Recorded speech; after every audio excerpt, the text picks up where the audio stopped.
और अब खबरों को विस्तार से जानेंगे, बारीकी से समझेंगे। बात सबसे पहले कोरोना की करेंगे, जिसने पूरी दुनिया में हड़कंप मचा रखा है। हम आपको बता दें, कोरोना और देश दुनिया से जुड़ी तमाम खबरों को जानेंगे, लेकिन सबसे पहले कोरोना पर अब तक का अपडेट जान लीजिए। वीडियो कॉन्फ्रेंसिंग के जरिए कोरोना को लेकर पीएम ने राज्यों के मुख्यमंत्रियों से बातचीत की है, हालात का जायजा लिया है। आईआरसीटीसी के तमाम फूड प्लाजा को बंद करने का फैसला लिया गया है।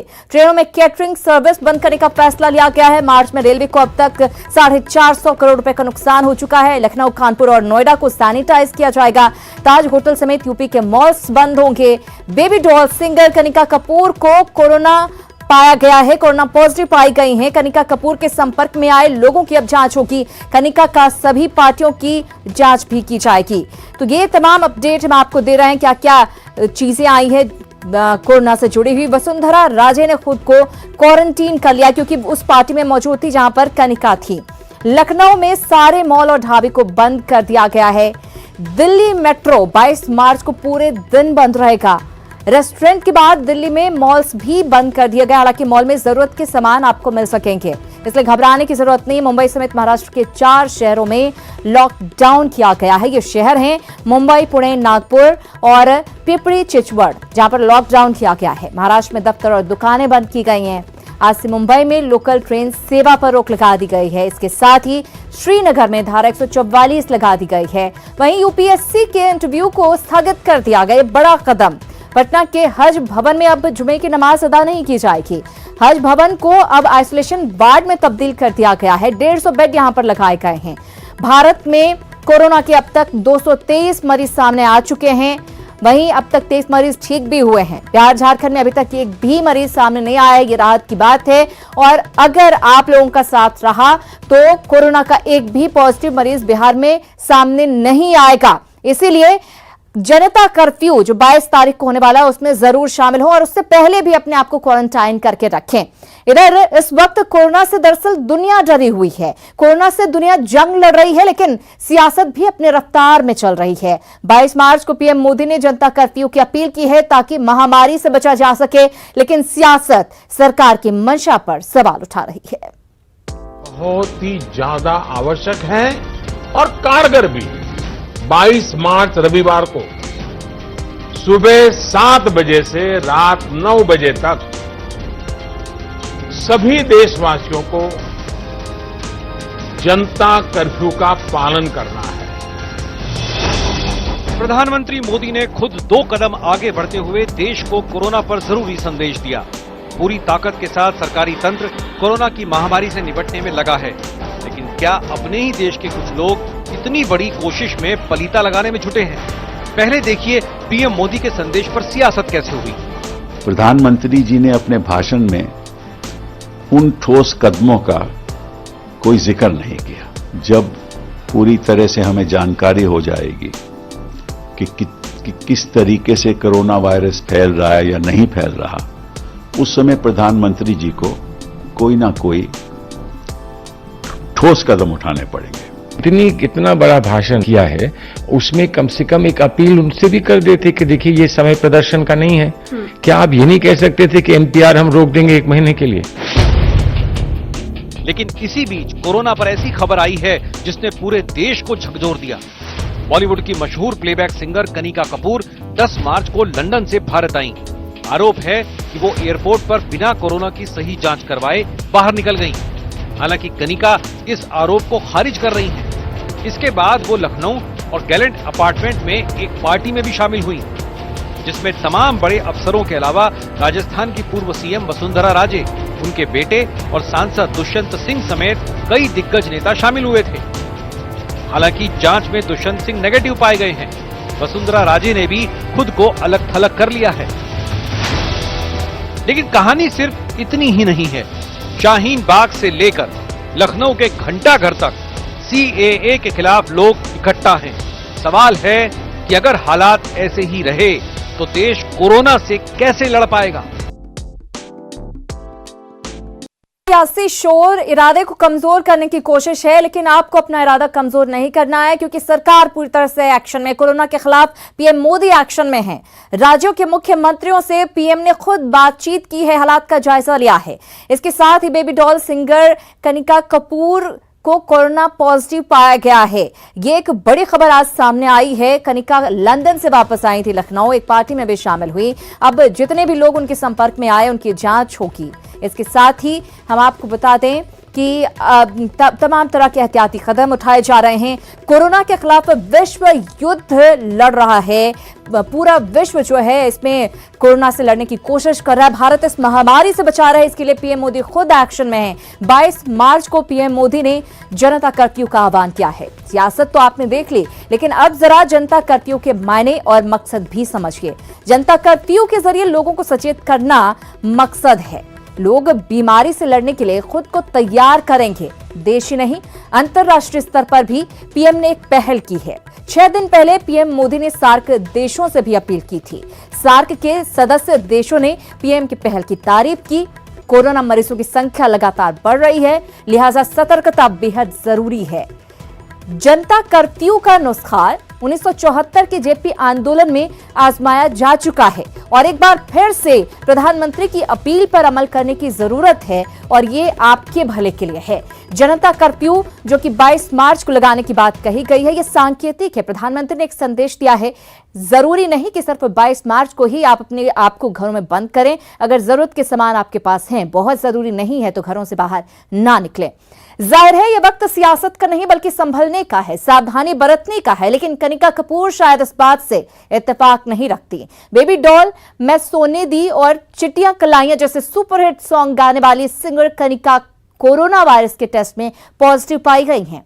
देश भर में कोरोना वायरस से निपटने के लिए आम लोगों से लेकर सेलिब्रिटीज तक हर कोई घर में रहने की अपील कर रहा है। लेकिन कनिका भारत की पहली सेलिब्रिटी हैं जो इस वायरस की चपेट में आई हैं। सामने आ रही रिपोर्ट्स की माने तो कनिका हाल ही में लंदन से लौटी थी और उन्होंने ये बात छिपाई थी। बताया जा रहा है कि सिंगर कनिका कपूर 15 मार्च को लंदन से लखनऊ आई और एक हाई प्रोफाइल पार्टी में शामिल हुई। इस पार्टी में कई बड़े नेता समेत करीब 300 लोग शामिल हुए थे। पार्टी की एक तस्वीर सामने आई है जो 16 मार्च की बताई जा रही है।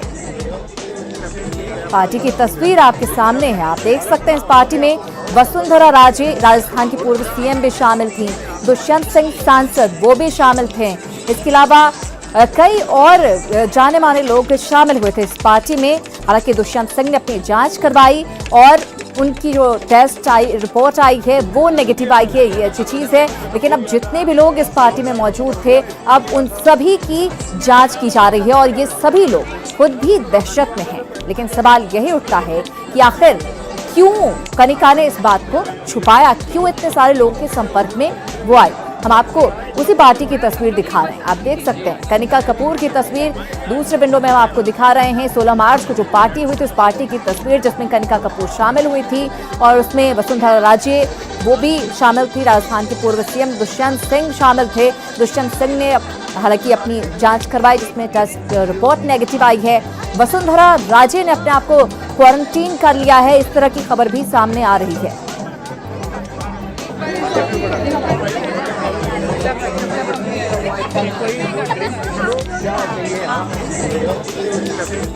और अब जरा समझिए कि तमाम लोग कोरोना के खिलाफ कमर कस रहे हैं। दुनिया के तकरीबन 150 देशों में कोरोना अपना पांव पसार चुका है। ऐसे में लंदन से लौटी कनिका ने क्यों छुपाई ये बात? सवाल उठता है कि कनिका ने दूसरों की जान आखिर खतरे में क्यों डाली? गंभीर बीमारी कोरोना को लेकर कनिका इतनी लापरवाह क्यों रही? इस हालात में कनिका ने पार्टी क्यों दी? क्या कनिका की स्क्रीनिंग हुई थी? कनिका ने खुद को आइसोलेट क्यों नहीं किया? जबकि एक एक कर आम आदमी से लेकर खास इंसान तक हर कोई ये बात कह रहा है कि आइसोलेट करें, खुद को क्वारंटाइन कर लें ताकि अगर आपको संक्रमण हो तो दूसरों को ना फैले, अगर दूसरों को संक्रमण है तो आपको ना फैले। फिर भी आप पार्टी अटेंड कर रहे हैं, ये कहीं से भी समझदारी की बात तो नहीं लगती। इधर बिहार सरकार ने कोरोना को महामारी घोषित किया है, लिहाजा तमाम इंतजामात किए जा रहे हैं। होटल पाटलिपुत्र अशोक के बाद पटना में दूसरा आइसोलेशन सेंटर बनाया जा रहा है। यह सेंटर हज हाउस में होगा जहां तैयारियां पूरी की जा रही हैं। पटना के हज हाउस को आइसोलेशन सेंटर के तौर पर तब्दील किया जा रहा है। कोरोना के बढ़ते खतरे के बीच हज हाउस में तैयारियां जारी हैं। प्रशासन की तरफ से एक टीम ने गुरुवार को हज भवन का जायजा लिया और इसके बाद यहां आइसोलेशन सेंटर बनाने का फैसला हुआ। हज कमेटी के भवन में 150 लोगों के रहने का इंतजाम है और हर तरह की सुविधाएं भी मौजूद हैं। हज कमेटी के सदस्य ने बताया कि मुश्किल दौर में सबको एकजुट होकर लड़ना है। जो डॉक्टर्स की जो टीम आई है उन्होंने 150 बेड की व्यवस्था के लिए इस जगह को उपयुक्त माना है। तो 150 बेड्स हम लोग बहुत बढ़िया से व्यवस्थित कर सकते हैं। इसके लिए जो भी आधारभूत सुविधाएं हैं, शौचालय है और भी जो अन्य मूलभूत सुविधाएं हैं, वो भी 150 लोगों के लिए पर्याप्त है। हज हाउस 2 मंजिला है जहां लोगों के रहने का इंतजाम है। इसके अलावे भी सभी तरह की आधारभूत सुविधाएं यहां उपलब्ध हैं। होटल पाटलिपुत्र अशोक के बाद पटना का ये दूसरा आइसोलेशन वार्ड है। इस तरह से कोरोना को लेकर पूरा बिहार और पूरा देश अलर्ट है। उसके साथ ही इस तरह के जो काम किए जा रहे हैं वो काफी सराहनीय है। कैमरा पर्सन राहुल के साथ साकेत कुमार, न्यूज़ 18 पटना। तो हज हाउस में भी आइसोलेशन की पूरी व्यवस्था कर दी गई है। पूरी दुनिया में कोरोना वायरस से मौत का आंकड़ा 8,000 के पार जा चुका है। जानना जरूरी है कि कोरोना को रोकने के लिए क्यों कर्फ्यू लगाना पड़ रहा है। दरअसल कोरोना के 4 स्टेज होते हैं। पहले स्टेज की बात करें तो पहले स्टेज में कोरोना वायरस की शुरुआत चीन से हुई है और यहीं से पूरी दुनिया में यह फैला। भारत में भी कोरोना बाहर से आया। भारत फिलहाल दूसरी स्टेज में है। यहां अभी तक उन्हीं लोगों में कोरोना वायरस हुआ है जो किसी कोरोना संक्रमित देश से घूम कर आए हैं या किसी संक्रमित व्यक्ति के संपर्क में आए हों। तीसरी स्टेज में यह बीमारी भारत के अंदर मौजूद संक्रमित लोगों से यहीं के दूसरे लोगों में फैलने लगेगी। ये बेहद खतरनाक स्थिति है। चौथी स्टेज का मतलब महामारी होता है। चौथे स्टेज में बीमारी को काबू करना बेहद मुश्किल हो जाता है और ऐसे में बहुत जरूरी है कि एहतियात बरती जाए। इसलिए लगातार न्यूज़ 18 भी आपसे अपील कर रहा है कि एहतियात बरतें। अपनी सुरक्षा आपके हाथ है, आपकी जान से बढ़कर कुछ भी नहीं है। इधर कोरोना से लड़ाई को लेकर पीएम मोदी के साथ झारखंड भी खड़ा हुआ नजर आ रहा है। दलगत भावनाओं से ऊपर उठकर सभी लोगों ने जनता कर्फ्यू का स्वागत किया है और इसे सफल बनाने की बात कही है। कोरोना से लड़ने के लिए पीएम मोदी ने जनता कर्फ्यू का सुझाव दिया है। प्रधानमंत्री ने लोगों से 22 मार्च को सुबह 7 बजे से रात 9 बजे तक घरों से बाहर नहीं निकलने की अपील की है। प्रधानमंत्री की इस अपील को जोरदार समर्थन मिल रहा है। आम से खास सभी ने इसका स्वागत किया है। सभी पार्टी के नेताओं ने दलगत भावना से ऊपर उठकर इसका समर्थन किया है। नहीं, मैं नहीं निकलूंगी। मैं भी इस कर्फ्यू में पार्टिसिपेट करूंगी। मैं भी घर में रह के और जैसा कि हमारे प्रधानमंत्री का आदेश है उसका पालन करूंगी। प्रधानमंत्री का आदेश है और रिक्वेस्ट किए हैं सभी जनता को, देश जनता को सबको पालन करना चाहिए।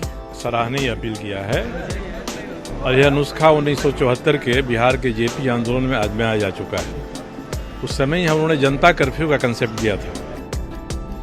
जेएमएम, कांग्रेस समेत तमाम विरोधी भी कोरोना पर पीएम के साथ खड़े नजर आ रहे हैं। तो वहीं बीजेपी इससे एक कदम और आगे बढ़कर इसे लेकर जन जागरण चलाने की बात कह रही है।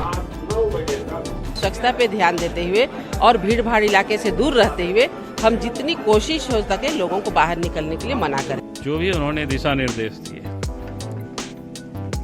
तो निश्चित रूप से पूरे देशवासियों को संकल्प लेना चाहिए। देश में कोरोना पीड़ितों की संख्या 200 के पार चली गई है। हालांकि राहत की बात है कि झारखंड में अब तक एक भी केस पॉजिटिव नहीं मिला है। लेकिन कोरोना को लेकर झारखंड एकजुट नजर आ रहा है। संजय सिन्हा और भुवन किशोर झा के साथ ब्यूरो रिपोर्ट, न्यूज़ 18। दरअसल इसका सबसे अच्छा पहलू यही है कि झारखंड में सियासत से ऊपर उठकर सभी दल जनता कर्फ्यू का समर्थन करते हुए नजर आ रहे हैं। चलिए फिलहाल आगे बढ़ेंगे, बात सियासी खबर की करते हैं। बिहार में बीजेपी की नई टीम की बात। चुनावी साल में बिहार बीजेपी की नई टीम का ऐलान हो गया। नई टीम में 6 महासचिव, 12 उपाध्यक्ष, 12 सचिव और 9 प्रवक्ता बनाए गए हैं। संजय जायसवाल की नई टीम में जहां कुछ पुराने चेहरों की छुट्टी हुई है तो कुछ नए चेहरों को जगह भी मिली है। बिहार विधानसभा चुनाव के पहले बीजेपी की नई टीम तैयार है। संजय जायसवाल की नई टीम में सामाजिक समीकरण का खास ख्याल रखा गया है। बीजेपी की नई टीम में सभी वर्ग को खुश करने की भी कोशिश हुई है। नई लिस्ट में प्रदेश के 4 नए महामंत्री बनाए गए हैं। देवेश कुमार, संजीव चौरसिया, सुशील चौधरी और जनक राम। इन 4 लोगों में देवेश कुमार और जनक राम ये दोनों राज्यसभा टिकट के दावेदार थे। पार्टी ने दोनों को महामंत्री बनाकर खुश करने की कोशिश की है। तो वहीं वैश्य समाज से आने वाले सुरेश रुंगटा को कार्यालय प्रभारी बनाकर वैश्य समाज का भी ख्याल रखा गया है। बीजेपी ने इस बार प्रदेश उपाध्यक्षों की संख्या घटा दी है। इस बार 14 की बजाय 12 नेताओं को ही प्रदेश उपाध्यक्ष बनाया गया है। प्रदेश उपाध्यक्ष की तरह ही प्रवक्ताओं की संख्या भी घटा दी गई है। प्रदेश प्रवक्ता की संख्या 11 से घटाकर 9 कर दी गई है, जिसमें 3 नए चेहरे शामिल हैं। अरविंद सिंह, रामसागर सिंह और विवेकानंद पासवान। इसमें किसी की नाराजगी की नहीं बात होती है, न खुशी की बात होती है। जब नए अध्यक्ष आते हैं तो कुछ लोग अलग नए जो है से जुड़ते हैं, कुछ पुराने हटते हैं, और वही जो है से हुआ है। जिन लोगों को नई टीम में जगह नहीं मिली है, उनके अंदर थोड़ी नाराजगी हो सकती है, लेकिन चुनावी साल में बीजेपी ने जातीय समीकरण का खास ख्याल रखा है। बिहार विधानसभा चुनाव में इसका पार्टी को कितना फायदा मिलता है, देखने वाली बात होगी। न्यूज़ 18 के लिए पटना से ब्रिजम पांडे की रिपोर्ट। इसी के साथ इस बुलेटिन में इतना ही, लेकिन न्यूज़ 18 बिहार झारखंड पर खबरों का सिलसिला लगातार जारी।